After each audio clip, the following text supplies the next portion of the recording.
Auzubillahiminashaitanirrajim. Bismillahirrahmanirrahim. I just wanted to share this particular news that's come out so that we better appreciate the hadith that the Prophet ﷺ said that the river Euphrates that is the Middle East would uncover a mountain of gold, and everyone would want that gold. But do not go close to that gold, he said, because 99 out of 100 would die.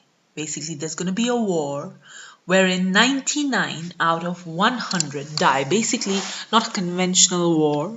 This is a war in which weapons of mass destruction would be used. But what is the gold underneath Euphrates? Now, you have to understand one basic methodology to study Islamic eschatology, to study Ilmul Akhir Zaman, is that you cannot be a literalist.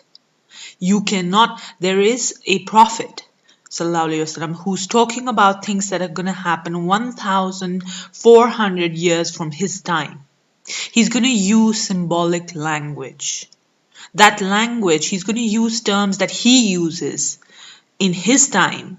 But if we take those literally, we're going to be lost. We won't understand things properly. So what we have to take this thing of this word gold in a proper context. What is the context? What came out of Euphrates, which will cause a war in which weapons of mass destruction would be used? And anybody who knows the world knows that it is nothing but black gold. It's gold. When oil is used in the form of gold for money, for currency, for exchange, that's black gold. That's gold. We use in today's current monetary and economic system, oil functions as gold. And this is for the first time in history that we're seeing anything like this. So, what we are seeing today in today's world is that this particular world order, which was based on the gold from Euphrates, basically is called the petrodollar system, wherein the US literally forced the countries in the Middle East to sell their oil, because they're all very oil-rich countries, to sell their oil just in US dollars. This happened because in the 1970s, the value of the US dollar was really falling down because it wasn't backed by anything. It wasn't backed by gold. So the value and the demand for US dollar was going down. The president, I think it was Nixon, he literally almost sent a very cunning Secretary of State, Henry Kissinger, to speak to the Saudi king at that time in order to convince him that, you know what, we're going to give you these assurances. You will force all the countries and you yourself will sell oil just in US dollar. What that would do is that would keep the US dollar in demand, number one, and that would prop up the US economy, obviously, and then that means that the US hegemony would be sort of safeguarded. So this is the petrodollar. This is the gold that emerged out of the Euphrates. This is the monetary system that emerged out of the Euphrates, and it is pure oppression. It's complete oppression. It's oppressive. It's unethical, and it led to the building of the US-led order that killed God knows how many people, millions of Muslims. So all of those wars in the Middle East, the Iraq, the Iran, the Kuwait, then Afghanistan, then, all of that killing in Syria, in Africa, most of the people who died in, since the US became a superpower, most of those people happen to be Muslims. So all of that slaughter because of this monetary system. And now that monetary system is being broken down by Russia and China. And obviously, it's going to lead to another huge massacre, which is going to be the Malhama, the Malhamatul Kubra, in which we're going to see weapons of mass destruction being used. So let's see that. The territory of the Donetsk Republic.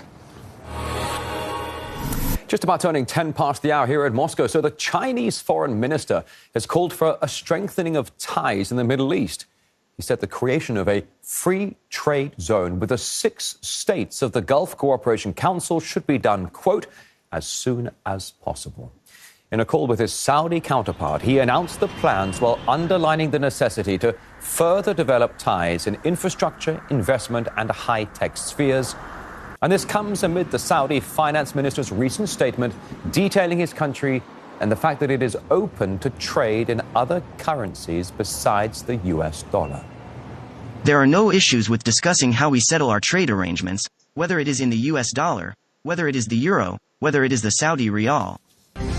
Let's cross live now to the former Dean of the School of International Studies in New Delhi, Anuradha Chinoy, joining us live here on RT International. A very warm welcome to you. Thank you very much for coming on the programme. I know you've been listening to the stories. You've been waiting to go live with us here. A free trade zone between China and the Gulf Cooperation Council states. How significant would that be? Extremely significant. It can change the balance of the global geopolitical economy. This is the material basis of the multipolar world. Moving oil and trade to the yuan zone, as the economist said a few weeks or a few months ago, could take almost $600 billion out of the dollar zone and bring China to the center of the world economy. So this is a huge step, but it's a process which will unfold gradually. But we can see that it is happening, and I think China, Russia, and many countries are keen to see this escalate. I think you're absolutely right. The change is happening slowly, but it's also accelerating. I think that's fair to say. You talk about China. China is the biggest buyer of oil from Saudi Arabia. No one buys more Saudi oil than China, and China doesn't want to use the petrodollar anymore. Of course, it was 1973 that Henry Kissinger from America made the Saudis agree. We will protect the House of Saud if you sell your energy in dollars. Is it the end of that scheme, do you think? Well, it's not the immediate end but it's a process that has started. And many countries want to shift to buying oil and major commodities with their own local currencies, including India. So India is also in talks, I think. It's coming out in bits and pieces in our press. And the Indian former governor of the Reserve Bank said that if India shifts to buying oil, for example, in Indian rupees, that will save us $4 billion of foreign exchange a month. So you can imagine, that a lot of countries would like to do this because so far, because of this petrodollar, every country has had to buy oil in dollars and make it part of their strategic reserve. This puts countries into debt, and the US uses it to finance its forever wars. But do you think, though, I mean, sorry to jump in, and you're absolutely right, because essentially the petrodollar, as you said, used by countries all around the world to buy and sell energy, that has been the fiscal backbone of America's foreign policy. You mentioned all these shifts towards the usage of national currencies. Can you tell me a bit more why that is happening? That's happening, one, because I think there is a realization that this dollar hegemony somehow must end, and it is not serving the purpose of and the national interest of the countries.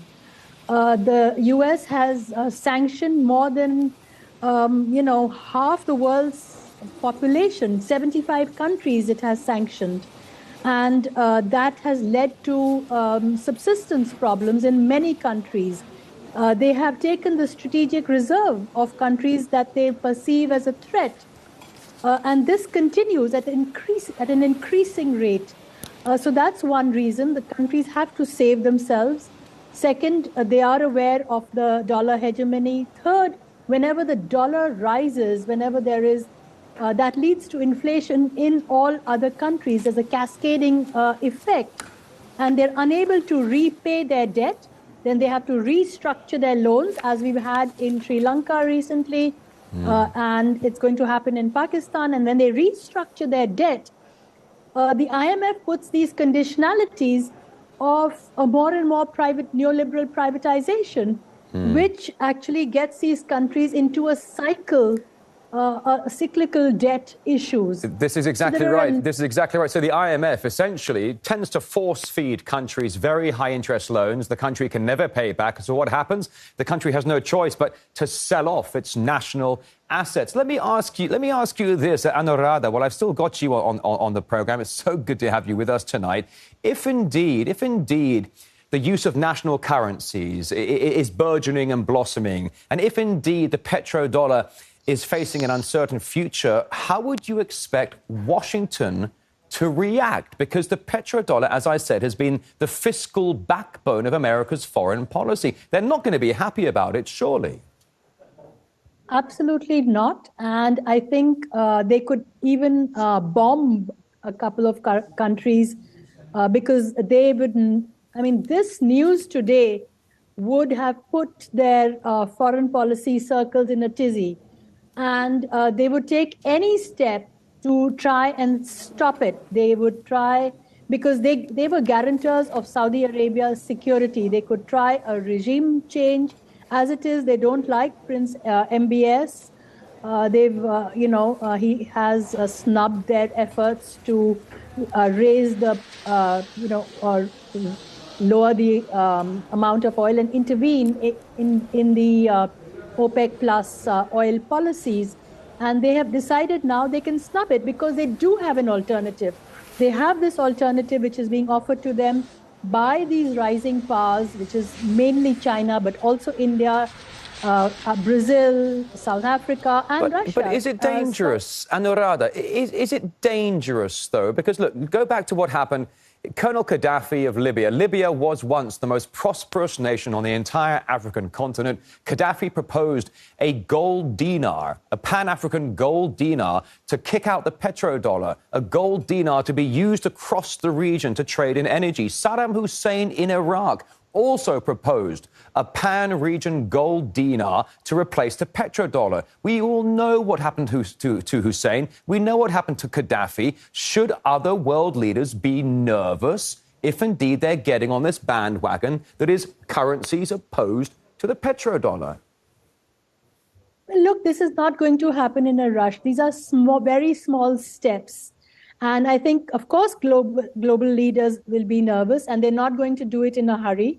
But it's going to be a gradual process. Currently, the dollar still, is 60% of financial exchange and 80% of trade. And the yuan is just about 3%, and the euro is 20%. So I don't think the US is going to be unnerved, but they are very smart in preempting things. So they will start preempting, and they will start, taking measures, including their usual steps of, divide and rule, regime change, all kinds of pressure, carrots, and, I don't know really how it will follow. But this is a slow process. It seems to me it's quite irreversible. Because there is this, it happened in the BRICS meetings, it's happening in the CELAC meeting in Latin America, it's happening with Indonesia and many others. And the SCO as well. And just briefly, before I let go, Anuradha, that, the US Treasury Secretary, Janet Yellen, has been touring Africa for the past 10, 11 days. And although her statement was, we're here to improve bilateral ties with Africa, she was essentially there with a stick, telling African countries, comply with Western sanctions and do not cooperate with Russia. It's a long way to winning the hearts and minds of people in that part of the world. Anuradha Chenoy, former Dean of the School of International Studies, a great pleasure having you on the program. Thank you very much. Thank you. Thank you so much.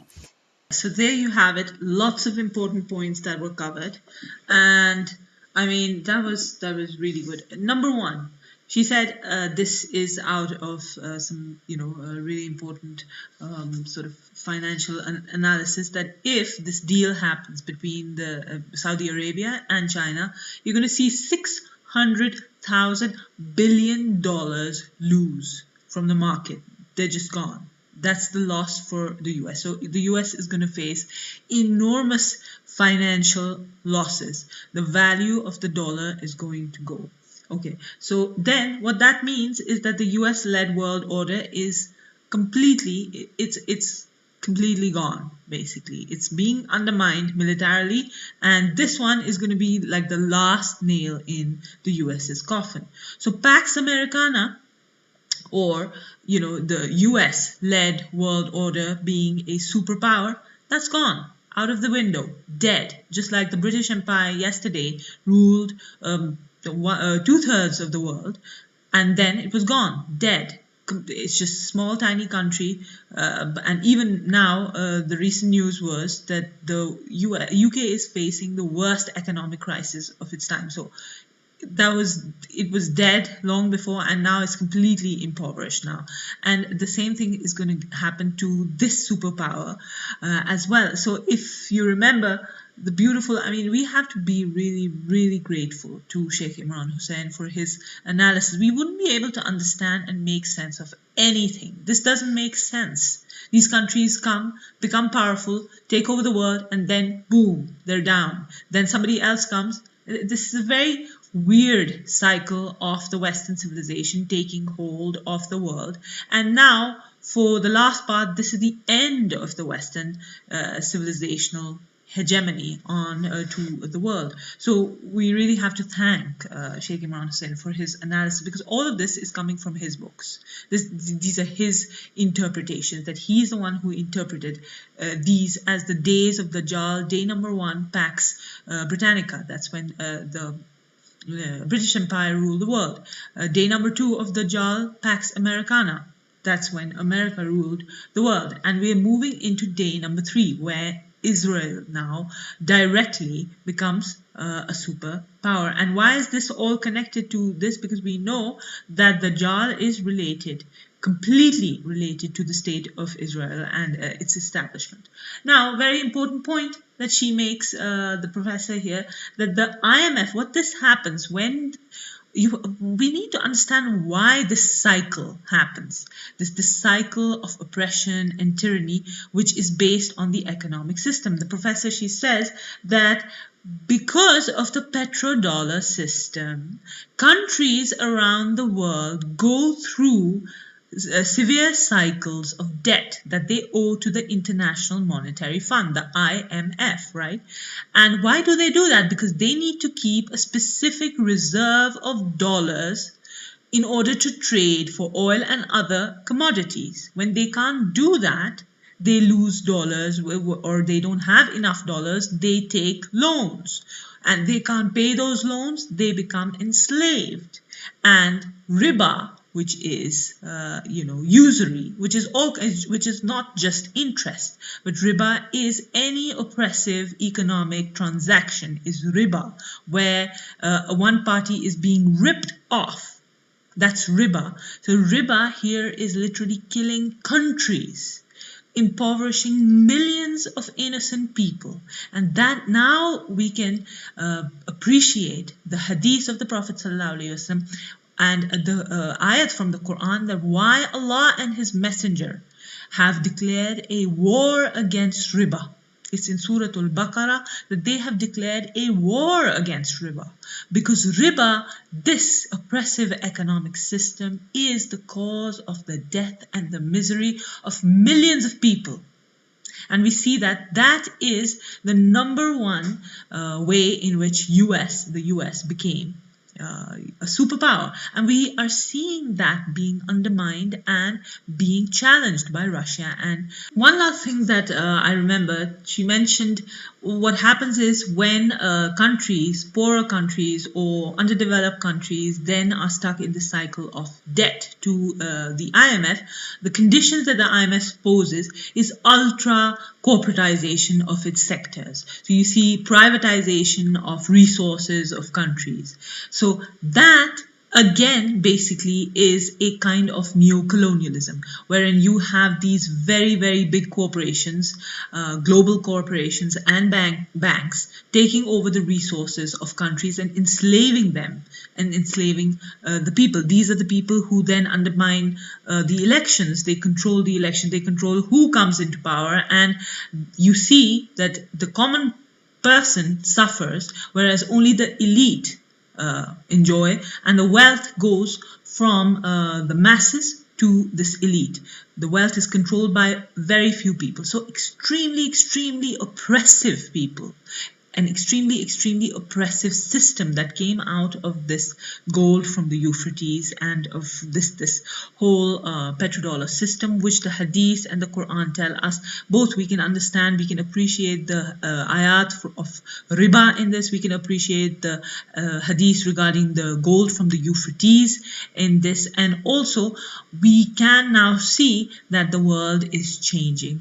The world order is changing, and therefore what that means is obviously this world order is going to resist, and that's going to be the death throes of this world order. That's going to be the big war, the Malhama, in which 99 out of 100 would die. That only happens, that doesn't happen in conventional wars. That only happens when every kind of weapon, biological, nuclear, chemical, every kind of weapon of mass destruction is used. So we're headed for that. I mean, we would have enjoyed the world order was ending, but then a more oppressive world order is, staring us in the face.